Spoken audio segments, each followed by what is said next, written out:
Hello guys! Magandang hapon sa inyong lahat. This is your guest Pamansagri channel, a fitiller o Zumatarder. So ngayong hapon na ito, tignan natin nagsabihin sa inyo ng ating mga gabay. So this is a special gabay for the month of June 19 hanggang June 24 for the sign of Gemini. So Gemini, welcome to my channel. Ano kayang messages, advices, and spirit guides ang ating masasagot for today's video?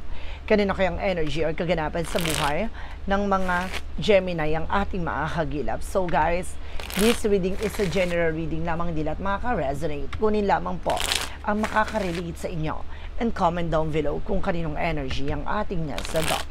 And of course, don't forget to like and subscribe my channel and hit notification bell for more videos update. Kasi maraming salamat po sa mga walang sawang pagsuporta sa aking channel, lalo na ang skip ng ads away, pagpalaing kayo ng Diyos at may kapal, siksik liglig nag-uumapaw na biyayang manang balik sa inyo. So let's see guys, what is the messages, advices sa iyo ng ating angel spirit for the sign of Gemini. So let's see and watch this.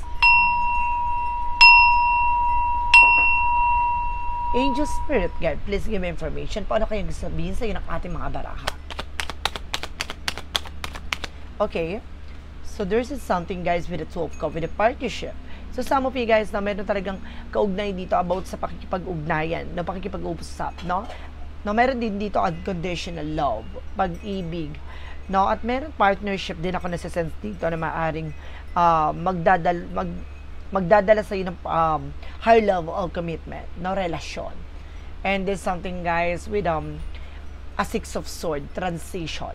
Unti-unti na rin daw kayo makakawala sa hindi maganda sitwasyon, no?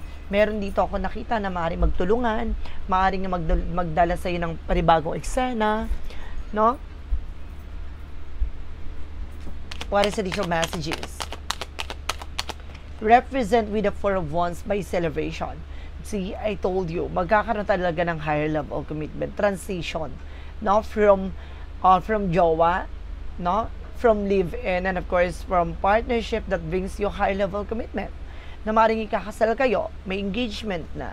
Now there's a twin flame energy, maring soulmate pa kayo na person mo. And there's a Ten of Swords, no, just being aware, there's a Ten of Swords with the sabotage.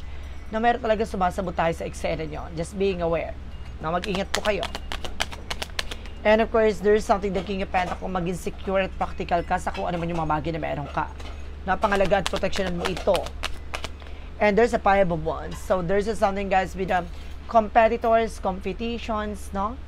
Meron talagang negativities dito na maaaring talagang kumukontra at may eksena sa iyo, no? Kaya kailangan mag-ingat ka. Maging secure ka sa kung ano man yung mga bagay na meron ka.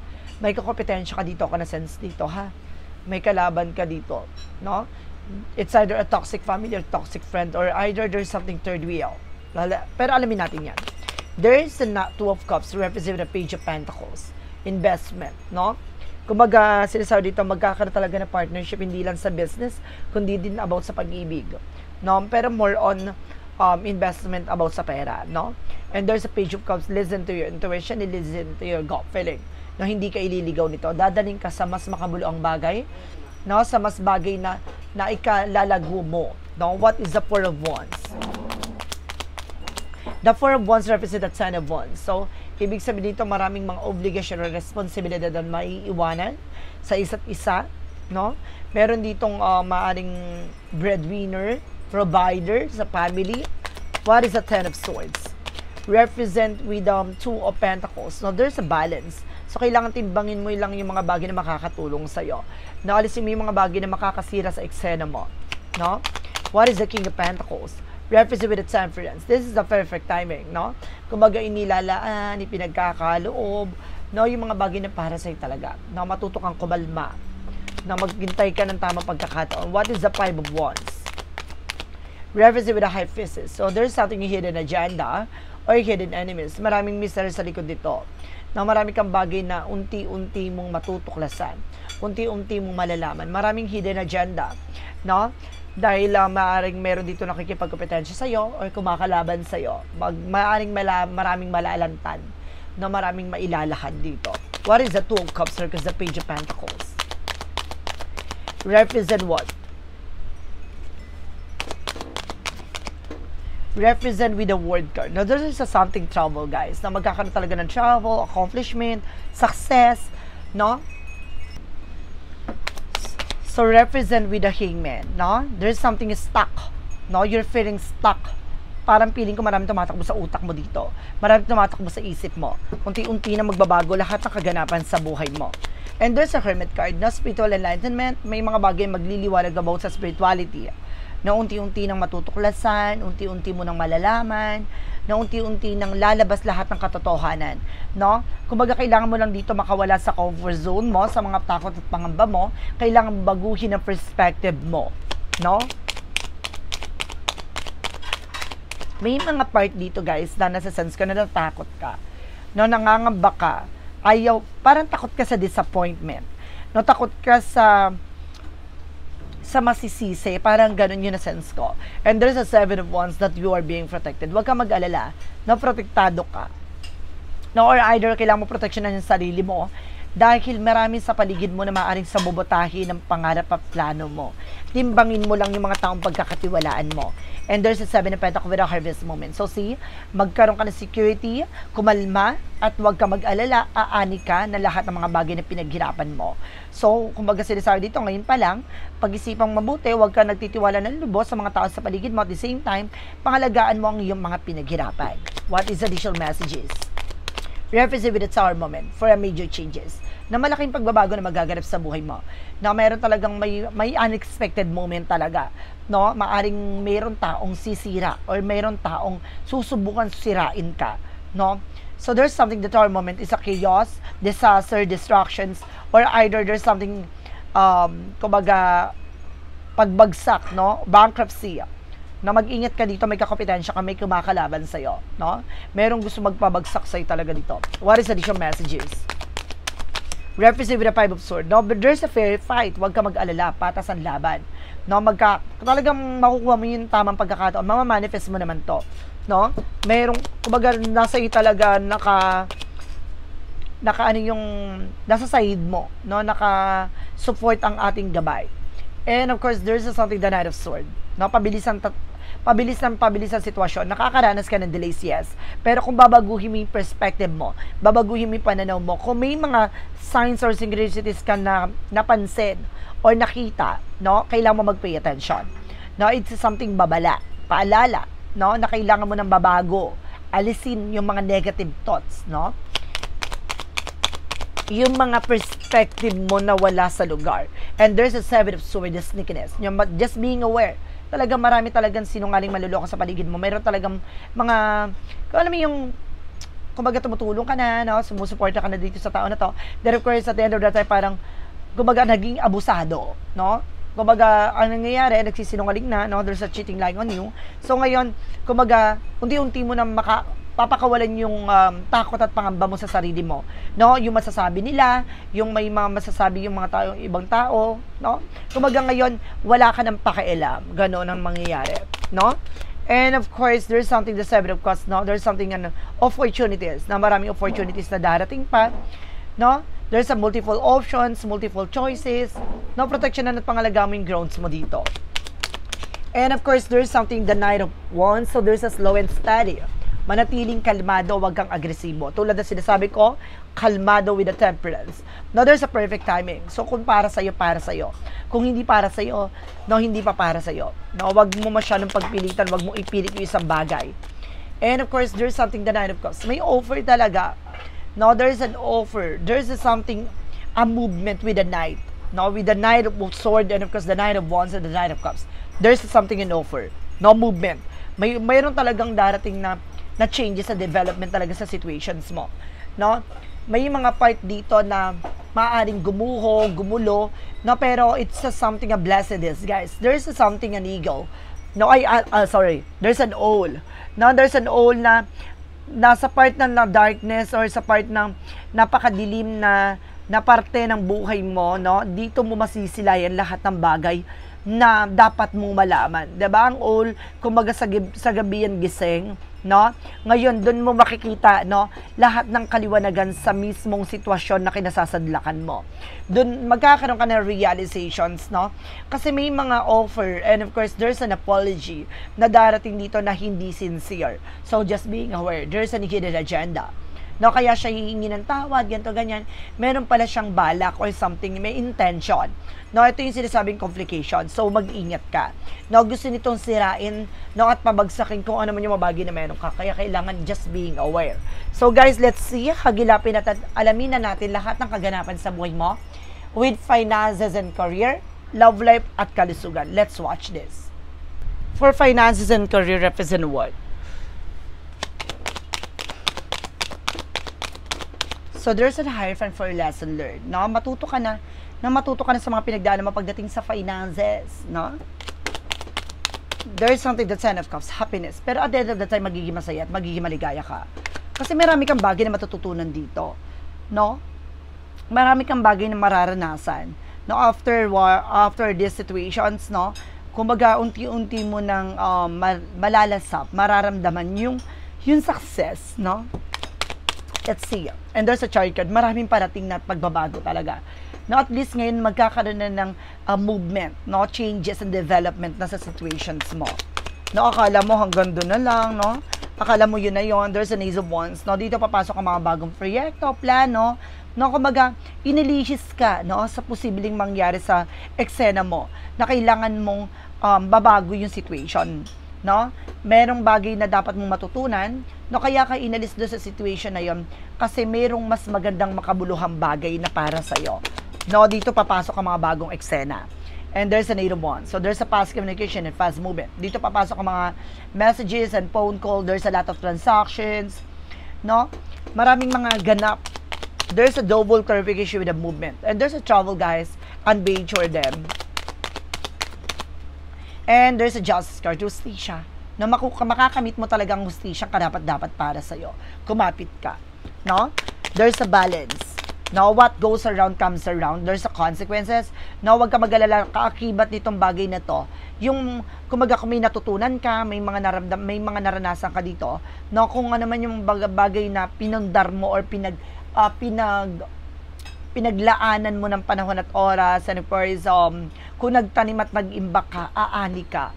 No, there's a consequence that of course, there's a cause and effect ng bawat eksena na ginawa mo. So, ibig sabihin, kung nagpursige ka sa buhay mo, no, aani ka ng mga biyaya, no? So, let's see what is the extra messages pagdating sa love life. There's a devil card, no? Maraming mga tukso, maraming mga tuso pagdating sa buhay pag-ibig, no? And of course, there's a Three of Wands. The waiting is over. No, kung may hinihintay kayang tao, no, there's a possible na dumating na. No, meron dito ako na sense na maaaring may hiwalayan na magaganap, no? Meron ditong annulments, meron ditong divorce, no? Mag-ingat po kayo, no, dahil may hinihintay kang papers, documents, there's a possible dumating na. Mag-ingat lang dahil there's something devil card, no? May tukso, maraming tuso. Now, there's a Queen of Cups, something emotional healing. Maging kalmado ka. Huwag ka masyadong agresibo. No? And there's the Four of Swords, no? Ipahinga mo yung utak mo, yung isip mo. No? And there's a Magician for manifestation. With the power of God, kung para sa'yo, para sa'yo. There's an infinite, no? Maaaring susubukin lang ang inyong relasyon. No? Parang magkakaroon ng divorce, but definitely hindi siya matutuloy. No? Pero ang sinasabi dito, parang mas lalo yung, parang sinubukan ang inyong relasyon with the Ace of Cups. Or either, magkakakanto nga kayo with the hiwalayan. Then, of course, meron bagong pag-ibig na papasok. No? Let's see. Pagdating sa kalusugan, so there is something that Knight of Wands. No? Konting tiyaga lang. Then, of course, maging mahinahon ka sa sarili mo, sa ginagawa mo. And there's a Death card. Now, some of you guys, no, meron ditong, kumbaga, may mga nararamdaman ka, no? Nararamnasan ka. Na mag-ingat ka, no? Mag-ingat ka dito kasi with the Death card, meron akong negative na nakita dito. Mag-ingat po kayo. No? Iwasan niyo yung mga bawal sa inyo. And there's a Three of Cups, no? There is something third wheel, third party. Let's see, gusto ko clarify with the Page of Sword. being curiosity, kailangan alamin mo, no? Yung mga bagay, huwag kang tumanggap ng mga pagkain ng galing sa ibang tao. Meron taong gumagawa sa iyo at inuunti-unti ka. No? Para makaramdam ka ng kung ano-ano. There's a financial crisis, no? Nakakaranas ka ng financial crisis o financial loss ngayon. No? Naghihipit ka dahil dyan sa kagastusan mo pagdating sa health mo. But there's a star card, healing and recovery. Na meron taong gustong gumawa sa iyo ng hindi maganda. No? Or either meron sa yung gustong masyegi ka dito. No? Iwasan mo tumanggap ng mga inumin pagkain na galing sa ibang tao. At the same time, mas maganda yung luto mo na lang or pagkain mo, no? Mas maganda siliado. Sinasabi ko sa dito na magkakaroon ka ng healing and recovery. Huwag ka nagtitiwala ng lubos, no? So let's see what is additional messages within Angel Spirit, no? Pagdating sa magical fire messages and advices and requests, pick a card, yes or no.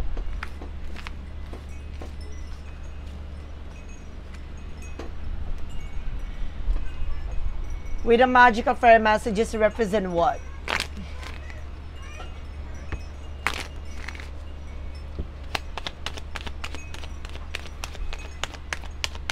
With the magical fire messages, what is the magical fire messages? So represent with the, you got the power. Now use your ability and resolve this situation, you can do it. Now kayang-kaya mong baguhin ang situations mo. No, kaya siguro nangyayari yan sa buhay mo dahil kaya mo naman maresolba yan o masolusyonan yan. And spiritual teacher, some of you guys, no, manggagamot ka or maaaring kailangan na manggagamot na tutulong sa'yo.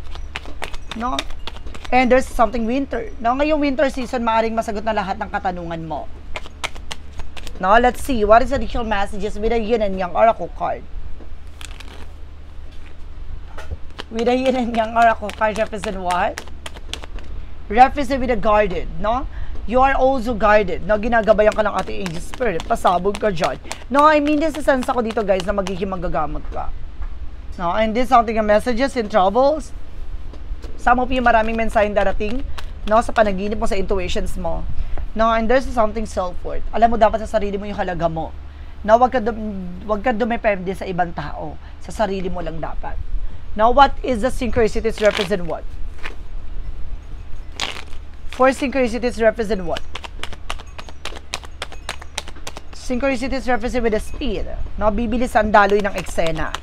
No, unti-unti na magkakaroon ng changes sa development sa buhay mo. No, there's a journey. Diba? I told you. Lahat ng bagay na to ay paraan at pagdadaanan mo talaga dahil nasa tamang landasin ka. No, talagang pagdadaanan mo lahat ng to. At binibigyan liwanag with the all. I told you, there's an all talaga.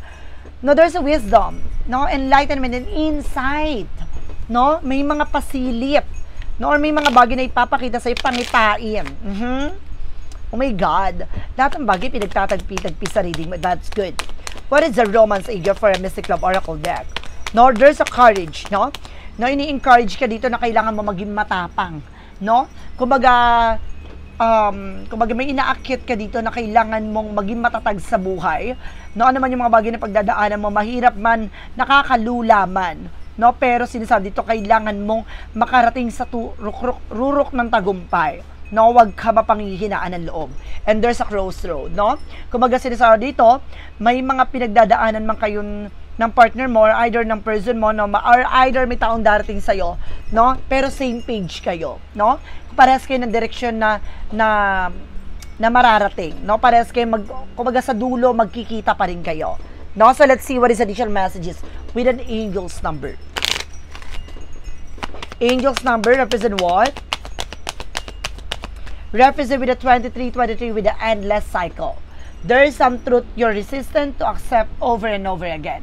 Until you're tired and restrained beyond depression, it takes decision to live life to yourself. Life is all about passion, then you make a change and the world around you follows, no? The more na minamahal mo, the more na gusto mo yung ginagawa mo, no? Lahat ng positivity, no, ma-attract mo. So kaya kailangan gawin mo tong mas makabuluhan at mas matalinong pamamaraan na gusto mo at talagang passion mo at hindi sa napipilitan ka lang. Kailangan gawin mo to na may puso't diwa, no? Na may paniniwala at pananampalataya sa ginagawa mo. So let's see what is the Money Move Oracle deck. What is the Money Move Oracle deck?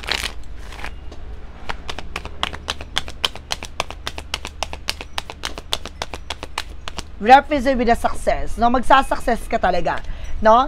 Choosing the right directions and actively overcoming difficulties, no? Sa mga pinagdaanan mo, talagang there's something of framework, no? Kumaga wala naman nagsasucceed na hindi ka nagdaan sa mga pagsubok, no? Kumaga naging matatag ka lang talaga, naging malakas ang loob mo, naging matapang ka, at naging matalino ka, no, sa pagpili ng mga taong ilalaban mo, at nasa tamang direksyon ka. Huwag kang mag-alala. What lies beneath with a hidden future? Ano yung mga bagay na nakatago sa hinaharap mo? And there's something don't want to hear it, no? May mga bagay na ayaw mo nang pakinggan, no? Ayaw mo nang marinig, no? Or may mga bagay na dapat hindi mo pinakikinggan. Diba? Kumbaga maraming hinaing, maraming drama, natututukan mo yung sarili mo. And there's a shadow work represent what? What is a shadow work represent what? And there's something else with spirit awakening. No? Intuition and spirituality. Meron talaga dito guys na maaring lumakas or maaaring lumago ang yung spiritual abilities. No? Maaaring magkakaroon ka ng spiritual development. No, sit with your shadow, it's the way to enlightenment, no? Kumaga tignan mo kung saan ka natatakot, saan ka nangangamba. Dahil yung pangamba at takot na yon, doon ka pumunta. Doon mo makikita kung saan ka magiging malakas. No, yung takot pangamba na yon, yan yung bagay na magbibigay liwanag sa'yo. Diba? So, there's a clarifying for a love situation. No, sa dami mong pinagdadaanan, no, harapin mo yung kadiliman na or negatibo na yan. Doon mo makikita kung saan talaga nanggagaling yung kaliwanagan sa puso't sa isip mo, no, para masolusyonan mo yung pinagdadaanan mo.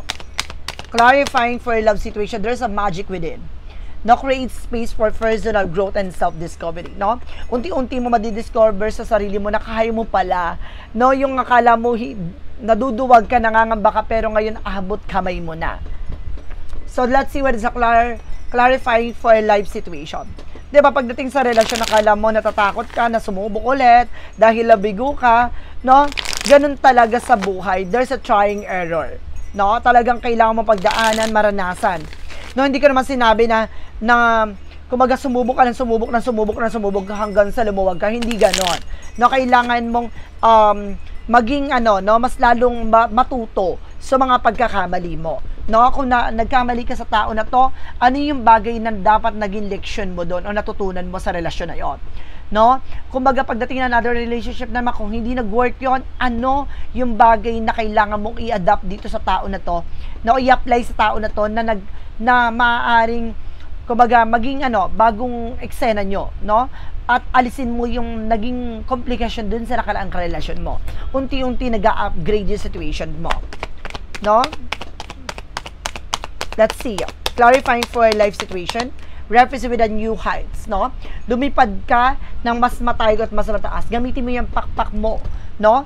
Gamitin mo yung pakpak mo yung pakpak na tinatawag na yun yung mga pain, no? Yung mga nakaranasan mo, pinagdaanan mo. Gamitin mo yung bagay niyan para matugunan mo yung sarili, para makaalay at makawala ka dyan, no, sa negatibong mundo. No, doon mo makikita na sa likod ng mga napagdaanan mo, no, konektado talaga yung naranasan mo sa tatahakin mo landasin sa hinahanap mo, na may magandang bukas pala. Nakakala mo ganun at ganun ulit, ganto ganyan, no, hindi pala.